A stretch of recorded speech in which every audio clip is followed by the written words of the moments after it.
প্রার্থনা যেমন জোর করে কবুল করানো যায় না, তেমনি ভালোবাসাও জোর করে পাওয়া যায় না।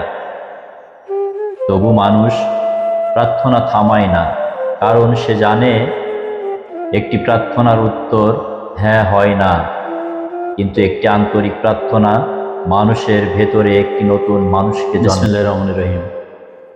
প্রিয় বন্ধুরা, আসসালামু আলাইকুম।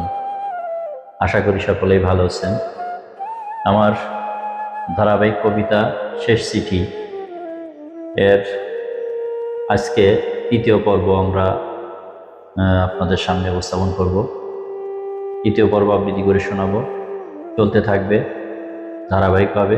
কবিতাটা শেষ পর্ব পর্যন্ত শুনলেই বোঝা যাবে এই কবিতার আসল প্রেমের উদ্দেশ্য কী বা প্রেম কী।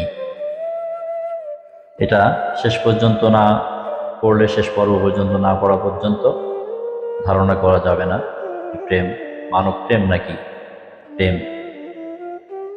আসলে এই প্রেমের মূল রহস্যটা কি। সুতরাং আশা করব শেষ পর্যন্ত আপনারা ধৈর্য ধরে শেষ পর্বগুলো পর্যন্ত দেখবেন এবং শুনবেন। তো শুরু করছি শেষ চিঠি, মোহাম্মদ নাসির উদ্দিন। আজকে তৃতীয় পর্বের শিরোনাম অপেক্ষার ধর্ম। অপেক্ষা শুধু সময়ের হিসাব নয়, অপেক্ষা হলো হৃদয়ের এমন এক ইবাদত যার প্রতিদান সবসময় মিলন নয়, কখনো কখনো আত্মার পরিপূর্ণতা। তোমাকে ভালোবাসার পর আমি একটি নতুন ধর্ম শিখেছিলাম। সেই ধর্মের কোনো উপাসনালয় ছিল না, কোনো ধর্মগ্রন্থ নয়। সেখানে কোনো পুরোহিত, কোনো ইমাম, কোনো উপদেশকেরও প্রয়োজন পড়েনি। ছিল শুধু একজন মানুষের জন্য আরেকজন মানুষের নীরব অপেক্ষা। প্রথম প্রথম মনে হতো অপেক্ষা মানে সময় কাটানো, দিন গোনা, ঘড়ির কাঁটার দিকে তাকিয়ে থাকা, একটি বার্তার শব্দের প্রতীক্ষা, কিংবা একটি পরিচিত পদধ্বনির আশায় বারবার দরজার দিকে ফিরে দেখা। কিন্তু ধীরে ধীরে বুঝলাম এগুলো অপেক্ষার কেবল বাহ্যিক রূপ। আসল অপেক্ষা মানুষের ভেতরে ঘটে। সে এমন এক নিঃশব্দ নদী যার স্রোত বাইরে থেকে দেখা যায় না, অথচ প্রতিদিন মানুষের অন্তর্জগতের ভূগোল বদলে দেয়। তুমি হয়তো কোনোদিন জানতেই না, কত সন্ধ্যায় অস্তগামী সূর্যের দিকে তাকিয়ে ভেবেছি, এই শেষ আলো কি আজ তোমার জানালাতেও গিয়ে পড়েছে। কত বর্ষার রাতে মনে হয়েছে এই বৃষ্টির ফোঁটাগুলো কি তোমার ছাদের উপরই একই সুরে ঝরে পড়ে। আর কত পূর্ণিমায় আকাশের দিকে তাকিয়ে বিস্মিত হয়েছি, একই চাঁদের নিচে দাঁড়িয়েও মানুষ কত অসীম দূরে থাকতে পারে। অদ্ভুত না? দূরত্ব সবসময় কিলোমিটারে মাপা যায় না। কিছু দূরত্ব মানুষের নীরবতার দৈর্ঘ্যে মাপা হয়, আর কিছু অপেক্ষা ক্যালেন্ডারের পাতায় নয়, হৃদস্পন্দনের ভিতর বছর গুণে। একসময় আমি অপেক্ষাকে অভ্যাস ভেবেছিলাম, পরে বুঝলাম অপেক্ষা মানুষকে শুধু অপেক্ষা করায় না, তাকে নির্মাণও করে।